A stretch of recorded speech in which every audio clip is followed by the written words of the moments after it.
Vamos orar. Senhor nosso Deus, louvamos o teu nome, Pai querido, por essa semana toda especial, essa semana de reavivamento espiritual.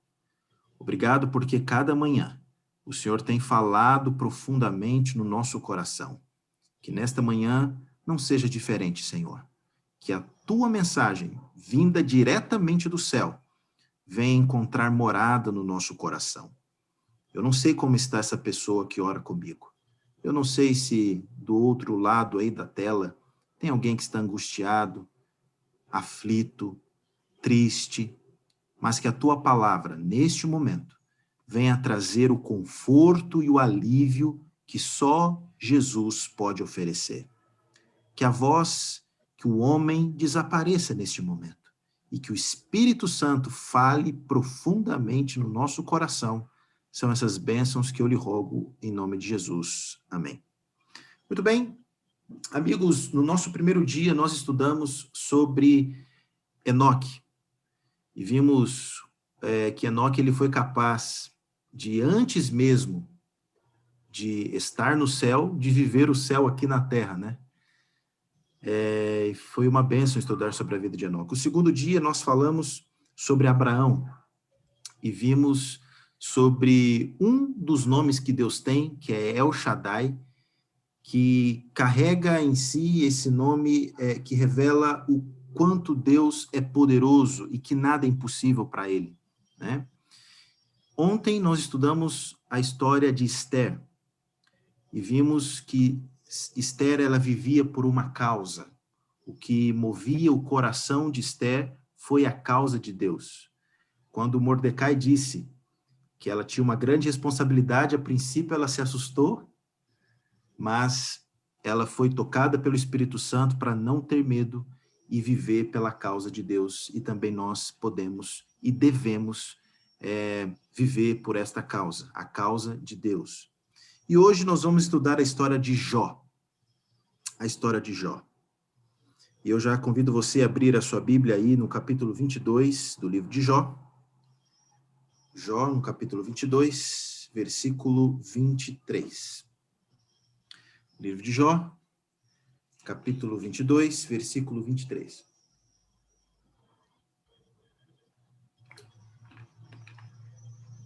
A Bíblia diz assim: se converteres ao Todo-Poderoso, serás restabelecido. Se afastares a injustiça da tua tenda, e deitares ao pó o teu ouro e o ouro de Ofir entre pedras dos ribeiros, então o Todo-Poderoso será o teu ouro e a tua prata escolhida. Deleitar-te-ás, pois, no Todo-Poderoso, e levantarás o rosto para Deus. Bem, eu gosto bastante do livro de Jó. O livro de Jó me deixa encantado por perceber como Deus conduz a vida de todos nós. A vida de todos nós. E eu vou dizer o porquê que a história de Jó me chama muita atenção. Porque logo no início do livro de Jó, sobretudo ali no capítulo 1 e no capítulo 2, você ouve Deus falando. Mas depois do capítulo 3, você vê um silêncio muito grande de Deus.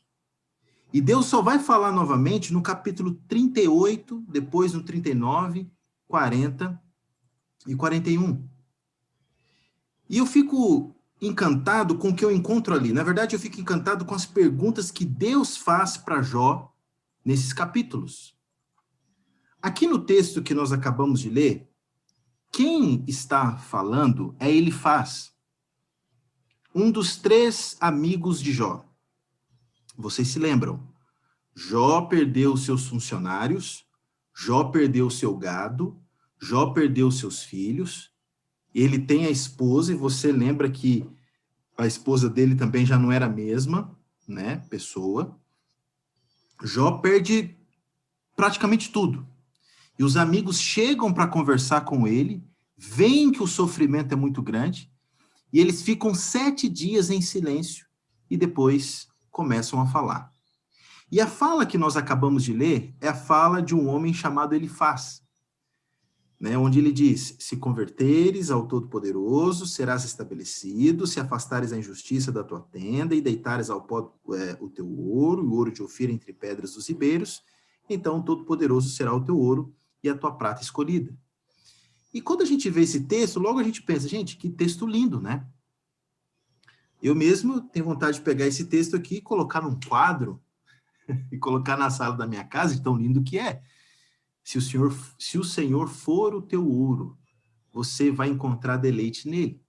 E a gente vê essas palavras de encorajamento e a gente pensa, são palavras verdadeiras.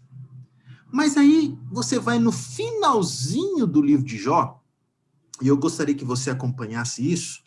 Vá agora lá no capítulo 42. Nós encontramos Deus conversando com Elifaz, ou seja, com um homem que disse essas palavras para Jó. E observe o que Deus diz para Elifaz aqui no versículo 7 do capítulo 42. A Bíblia diz assim: tendo o Senhor falado essas palavras a Jó, o Senhor disse também a Elifaz, o temanita: a minha ira se acendeu contra ti e contra os teus 2 amigos, porque não dissestes de mim o que era reto, como o meu servo Jó. Tomai, pois, 7 novilhos e 7 carneiros, e ide ao meu servo Jó, e oferecerei holocausto por vós. O meu servo Jó orará por vós, porque dele aceitarei intercessão, para que eu não vos trate segundo a vossa loucura, porque vós não dissestes de mim o que era reto, como o meu servo Jó. Isso aqui é extremamente curioso, porque, vejam, no capítulo 22, ele profere aquelas palavras que lemos. Se você deitar fora o teu ouro, se o Senhor for o teu ouro, então você vai encontrar deleite no Senhor, Jó. Você vai levantar o seu rosto para o Senhor, Jó. Ele profere aquelas palavras bonitas. No entanto, quando você chega aqui no final do livro, Deus diz assim para Elifaz: Elifaz, eu não gostei do que você falou. E a pergunta que fica na nossa cabeça é o seguinte: o que há de errado com essa fala de Elifaz? Porque para nós são palavras verdadeiras, né? Aparentemente ali não havia nada de errado, né? Ele diz: se você deitar fora o teu ouro, o Senhor será o teu ouro, você vai encontrar deleite no Senhor. Então, o que está de errado com essa fala de Elifaz? O que está de errado com isso aqui? Por que que Deus diz isso aqui para Elifaz? Por que que Deus não gostou dessa fala de Elifaz? Você quer saber? Na verdade, há uma razão muito forte pela qual Deus recrimina Elifaz. E nunca esqueça isso aqui que você vai ouvir. Elifaz falou verdades, mas Elifaz falou verdades da maneira errada. Amigos, às vezes na nossa vida, no nosso dia a dia, na nossa caminhada, nós falamos verdades, mas nós falamos da maneira errada. Mesmo sendo verdades. E o que ele fala aqui no capítulo 22, aquelas palavras lindas, se você reparar bem, ele fala num tom de acusação, que nós encontramos no início do livro de Jó. É praticamente o mesmo conceito que nós encontramos em Jó capítulo 1 e capítulo 2. Se você observar essa fala de Elifaz para Jó, ele fala no mesmo tom de acusação que a gente encontra no início do livro. E eu pergunto aqui para você, quem é o acusador no início do livro de Jó? Satanás.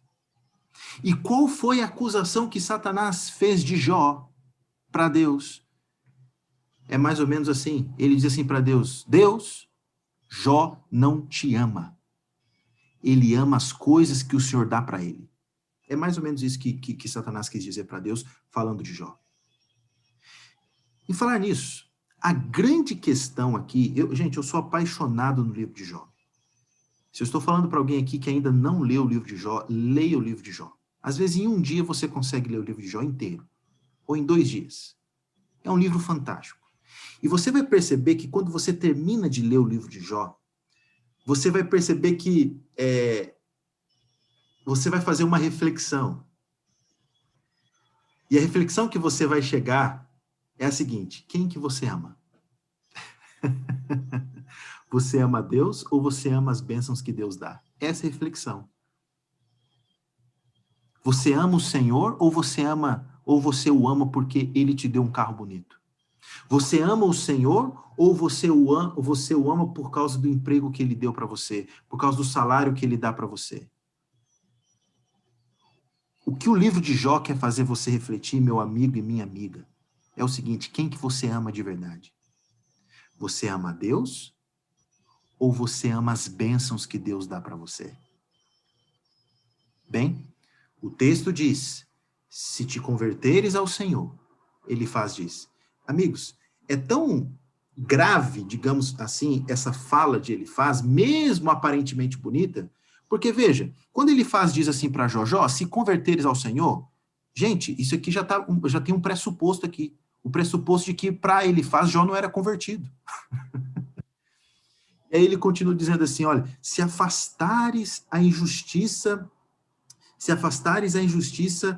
da tua tenda. Isso pressupõe que Elifaz acreditava que havia injustiça na casa de Jó. E se você prestar atenção no início do capítulo, você vai perceber mais claramente a acusação que Elifaz está fazendo contra Jó. É uma acusação muito séria. Tanto é que quando você vai no capítulo 22, no versículo 6, eu convido você a abrir aí, Jó capítulo 22, versículo 6, o texto diz assim: porque sem causa tomaste penhores a teu irmão. Olha o que Elifaz está dizendo. É como se Elifaz falasse assim, olha Jó, você pegou o penhor de alguém, sem que a pessoa devesse a você. Jó, você cobiçou, você tem cobiça no seu coração. E o texto continua dizendo assim, e aos seminus despojaste das suas roupas. Ou seja, aqui Elifaz está acusando Jó de cobiça, de avareza. E quando você vai no verso 7, ele conclui dizendo assim para Jó, não deste água a beber ao cansado e ao faminto retiveste o pão. Então, amigos, aqui Elifaz está acusando Jó de muitas coisas. Eu costumo dizer que Jó aqui está acusando Jó, Elifaz aqui está acusando Jó de não ser um mordomo fiel, de não ser um mordomo obediente. E aí o texto então continua no versículo 24, que é o verso que nós lemos no início, né? Se converteres ao Todo-Poderoso, serás estabelecido e tal. Mas eu queria fazer uma reflexão ainda mais profunda com você, para nós entendermos mais sobre quem foi Jó, desde o capítulo 1. Então abra sua Bíblia aí desde o capítulo 1, que nós vamos nos aprofundar um pouquinho mais sobre a vida de Jó. O livro começa dizendo que Jó é um mordomo fiel. Nós encontramos no verso 1 e no verso 8, Deus falando sobre o seu servo. E acompanhe comigo aí no versículo 1 do capítulo 1, o primeiro verso do livro. A Bíblia diz o que aí? A Bíblia diz o quê? Havia um homem na terra de Uz, cujo nome era Jó, homem íntegro e reto, temente a Deus e que se desviava do quê? Do mal. Se você olhar o verso 8, Deus repete a mesma coisa. Deus fala lá, perguntou ainda o Senhor a Satanás, observaste o meu servo Jó? Porque ninguém há na terra semelhante a ele, homem íntegro e reto, temente a Deus e que se desviava do mal. Irmãos, o que Deus está dizendo aqui para Satanás? Deus está dizendo assim, olha, Jó é um mordomo fiel. Jó é um mordomo obediente. Só que aí Satanás, ele não se aguenta, né? Satanás, ele coloca uma questão aí. Quando você vai no verso 10, olha a ousadia de Satanás. Ele diz assim, acaso não o cercaste com sebe? Sebe, irmãos, é cerca. a ele, a sua casa e tudo quanto tem. A obra de suas mãos abençoaste, e os seus bens se multiplicaram na terra. Você entendeu isso aqui? Olha o que Satanás está dizendo. É como se Satanás dissesse assim para Deus. Não, mas espera aí. Assim é muito fácil. O Senhor cercou de bens Jó. O Senhor protege tudo. Jó é o seu queridinho. E eu vou te falar mais. Jó é mimado. Porque, na verdade, ele não te ama. Ele ama as coisas que ele tem. Aí é muito fácil te amar. Porque Jó ele tem uma casa boa, Jó tem estrutura, Jó tem dinheiro, Jó tem bens. Ah, o senhor está muito enganado. Ele ama as bênçãos que o Senhor dá para ele, ele não te ama coisa nenhuma. Olha só a ousadia do inimigo. E quando você vai no verso 11, olha o que diz lá, e aí o inimigo ele é mais ousado ainda, ele diz assim, ele desafia Deus dizendo assim, estende, porém, a mão e toca-lhe em tudo quanto tem, e verás se não blasfema contra ti na tua face. Qual é a acusação de Satanás aqui? Ele diz, olha, Jó não te ama, Jó ama as bênçãos que o Senhor dá para ele, ok? Agora, se o Senhor tirar as coisas dele, aí o Senhor vai ver. Olha a ousadia. E olha a resposta de Deus, no versículo 12. Deus disse assim, eis que tudo quanto ele tem está em teu poder. Somente contra ele não estendas a mão. E o texto diz que Satanás saiu da presença do Senhor. Meus irmãos, quando nós lemos a Bíblia, nunca esqueça dessa dica de exegese, de estudo profundo da Bíblia que o pastor vai te dar aqui. Quando nós lemos a Bíblia, a gente precisa prestar atenção nas repetições. Se você observar no verso 10, aparece aqui a expressão que a gente leu, tudo quanto tem. Se você olhar no verso 11, essa expressão aparece de novo, tudo quanto tem. No verso 12, essa expressão repete de novo, tudo quanto ele tem. Por quê? Afinal de contas, quem Jó amava? Eu pergunto aí.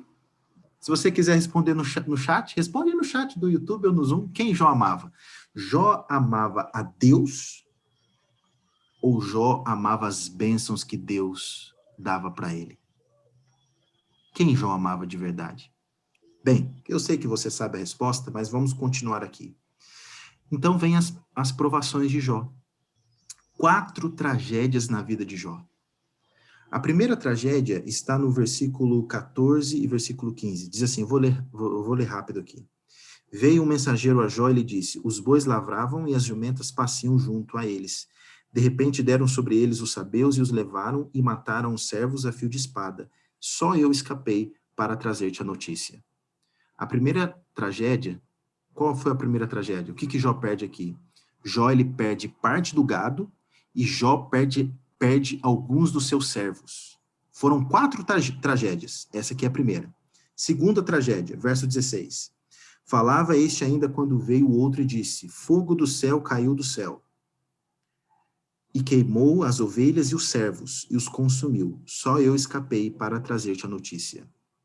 Segunda tragédia. Terceira tragédia. Falava este ainda quando veio o outro e disse, dividiram-se os caldeus em 3 bandos, deram sobre os camelos, os levaram e mataram os servos a fio de espada, só eu escapei para trazer-te a notícia. Terceira tragédia. Quarta tragédia e última tragédia, talvez essa aqui a mais doída, podemos assim dizer.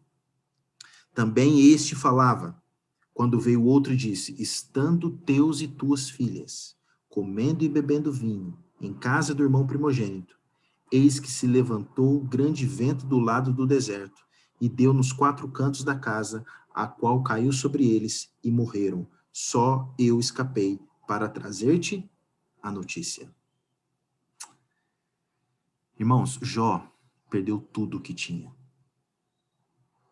Jó perdeu tudo o que tinha. Jó perdeu os seus bens. Mas muito mais do que perder os seus bens, Jó perdeu seus filhos. 10 filhos. Sabe, eu já falei isso aqui para vocês durante essa semana, eu ainda não sou pai. Como eu disse, um dia eu vou ser. Mas eu já acompanhei muitas pessoas, como pastor, que perderam seus filhos. Uma vez eu fiz um funeral de uma criança. E quando eu olhava para os olhos dos pais, do papai, da mamãe, daquela criança que havia falecido, eu só conseguia ver dor. E muitos pais me dizem o seguinte, eles dizem assim, porque alguns tentam aconselhar, né? Tentam dizer assim, não, vocês precisam ter outros filhos. Vocês precisam ter outros filhos, mais filhos. Mas a gente sabe que filho nenhum substitui outro, né? A pessoa pode ter mais 5 filhos depois, mas nenhum vai substituir o outro. Aquele que faleceu, não é verdade? Jó, ele sentiu isso. Ele sentiu essa perda de todos os aspectos. Mas o que eu quero chamar a sua atenção hoje aqui, meu irmão e minha irmã, é o seguinte: como é que Jó reagiu a essa situação? Como é que esse mordomo reage a essa situação? A resposta a resposta de Jó é a resposta que me encoraja todos os dias. Como eu falei para vocês, eu amo o livro de Jó. É um livro que me encoraja todos os dias. Eu vou repetir, todos os dias. E olha a resposta de Jó a toda essa situação. Está no verso 20. Espero que você esteja com sua Bíblia aberta. Ele diz assim, repara a quantidade de verbos que tem nesse texto. Então Jó se levantou. Levantou, primeiro verbo. Rasgou, segundo verbo, o seu manto. E lembrando que essa ação de rasgar o manto, isso era um sinal da época que o coração da pessoa estava rasgado, estava partida. Raspou a cabeça, terceiro verbo, e lançou-se em terra. E quinto verbo, ele adorou. Gente, eu fico maravilhado. Ele levanta, ele rasga o seu manto, ele raspa a cabeça, ele se lança em terra, e o quinto verbo, ele adora a Deus. É como se ele dissesse assim, eu tenho o meu Deus. É como se Jó dissesse assim, irmãos, eu posso perder tudo, mas eu tenho o meu Deus, e isso me basta. E para resumir aqui, lá no verso 21, ele diz assim, nu saí do ventre da minha mãe, e o quê? E nu voltarei. É como se ele falasse assim, quando eu cheguei aqui na terra eu não tinha nada, e quando eu partir da terra eu também não vou ter nada. Nu saí e não voltarei. E ele diz assim, o Senhor o deu. E eu pergunto aqui para vocês, de onde vem toda a bênção de Deus? De onde vem a dádiva? O texto diz, o Senhor o deu. E o texto continua dizendo, lá no verso 21, no finalzinho, o Senhor o tomou, bendito seja o nome do Senhor. Ah, meus amigos, isso aqui, eu pergunto, quando vem sobre você as dificuldades, quando vem sobre você o luto, quando vem sobre você as enfermidades, quando vem sobre você as tragédias, qual é a sua reação? Será que muitas das vezes a sua reação é xingar, procurar culpados, ou até mesmo culpar Deus? Qual é a sua reação? Que em nome de Jesus a sua reação hoje seja sempre adorar a Deus. Que hoje você possa dizer em nome de Jesus, Senhor, eu não sei o porquê que eu estou passando isso, mas eu não vou largar a minha mão da tua mão. Além do mais, deixa eu dizer uma coisa para você, meu irmão e minha irmã. O seu papel não é entender. O seu papel é confiar em Cristo Jesus. Ele está cuidando de você. Foi isso que Jó entendeu e que muitas vezes nós não entendemos. É isso que faz o mordomo fiel. O mordomo fiel não pergunta o porquê que isso está acontecendo. O mordomo fiel confia.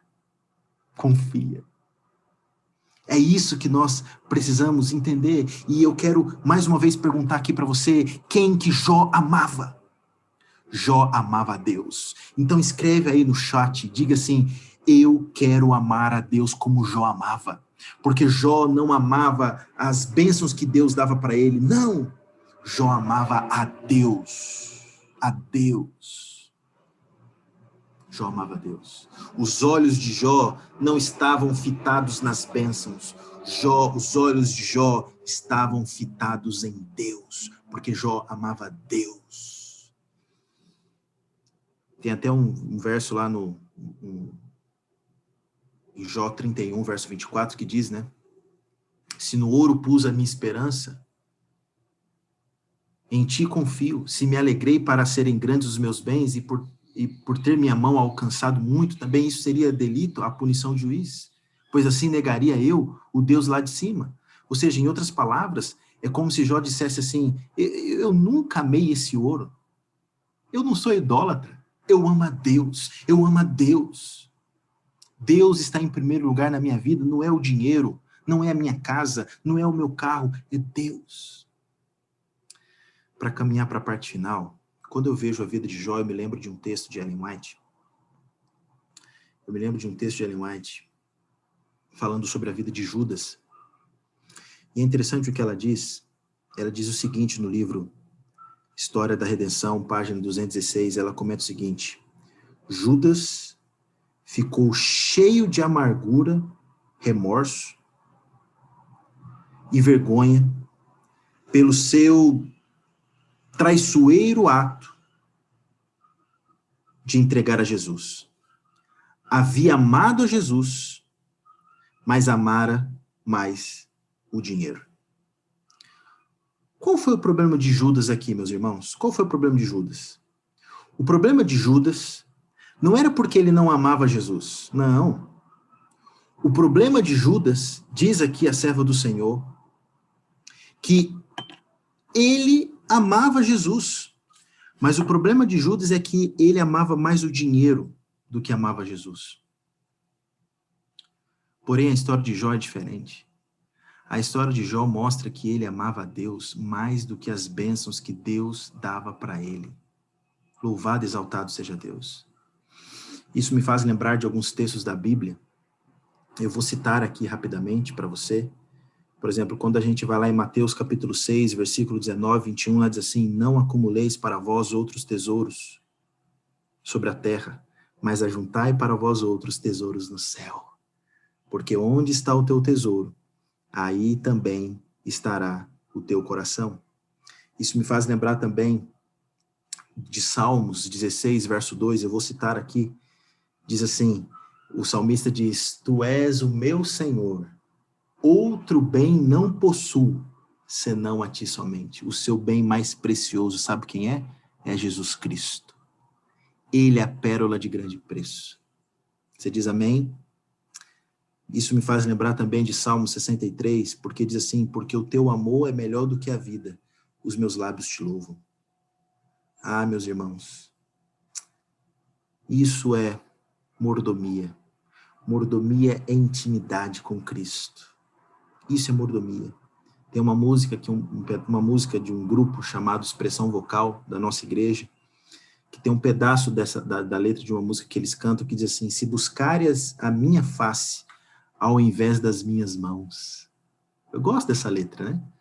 Porque muitas vezes nós buscamos muito mais as mãos de Deus, as bênçãos de Deus, sendo que nós precisamos mais buscar a face de Deus, ou seja, ter mais intimidade com Ele. Deus quer te abençoar, claro que quer te abençoar, mas nunca esqueça que o pastor vai te dizer, nós não servimos a Deus, ou nós não deveríamos servir a Deus por causa das bênçãos que Ele dá. Nós devemos servir a Deus por aquilo que Ele é. Até porque, se Ele disser sim para a gente, Ele é Deus.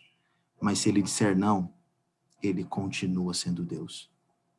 Se Ele responder a sua oração, Ele é Deus. Mas se Ele não responder, Ele continua sendo Deus. Ele está no controle de todas as coisas. É como o autor de Abacuque diz, Abacuque lá no capítulo 3, versículo 17, 18, lá diz assim: ainda que a figueira não floresça, nem haja fruto na vide, o produto da oliveira minta, e os campos não produzam mantimento, as ovelhas sejam arrebatadas do aprisco, e nos currais não haja gado. Todavia eu me alegro no Senhor, exulto no Deus da minha salvação. Eu posso resumir esse texto aqui de Abacuque com as mesmas palavras que Jó disse. Eu tenho o meu Deus, e isso é o suficiente para mim. Eu pergunto para você, meu irmão e minha irmã, será que Deus tem sido suficiente para você? Eu sei que nós temos passado por muitas lutas, dificuldades, mas que você diga assim: eu tenho o meu Deus, e isso para mim é o suficiente. Porque Ele jamais vai lhe abandonar. As pessoas podem se voltar contra você. O mundo pode cair, mas como diz a música, estou em paz, porque você tem Deus.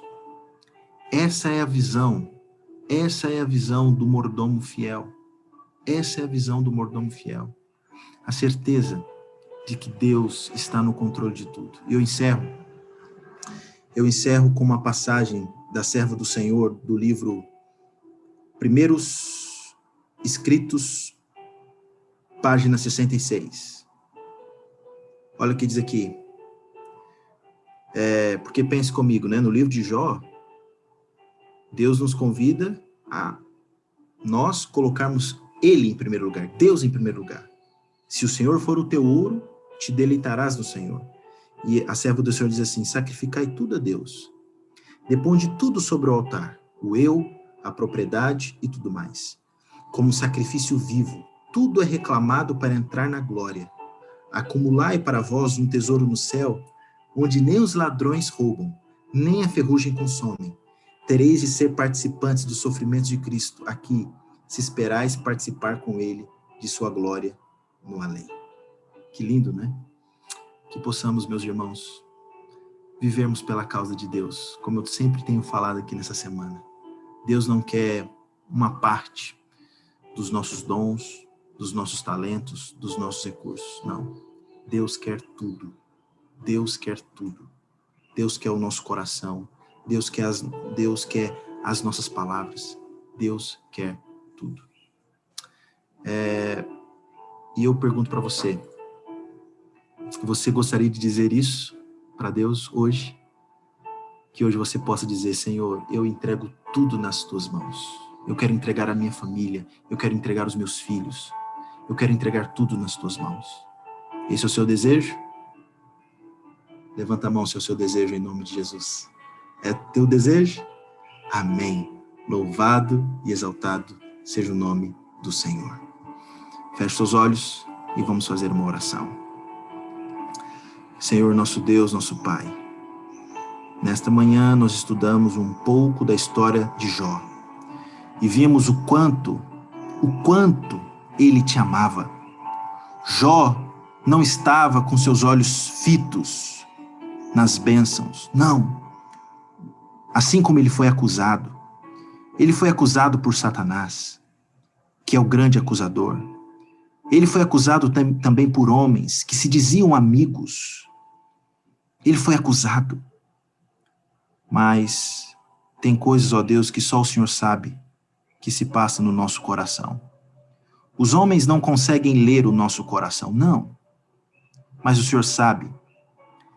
E que hoje, ao Senhor ler o nosso coração, o Senhor possa perceber que nenhum bem, nenhum carro, nenhuma casa, nenhum dinheiro, nenhum salário é maior do que o amor que nós temos pelo Senhor.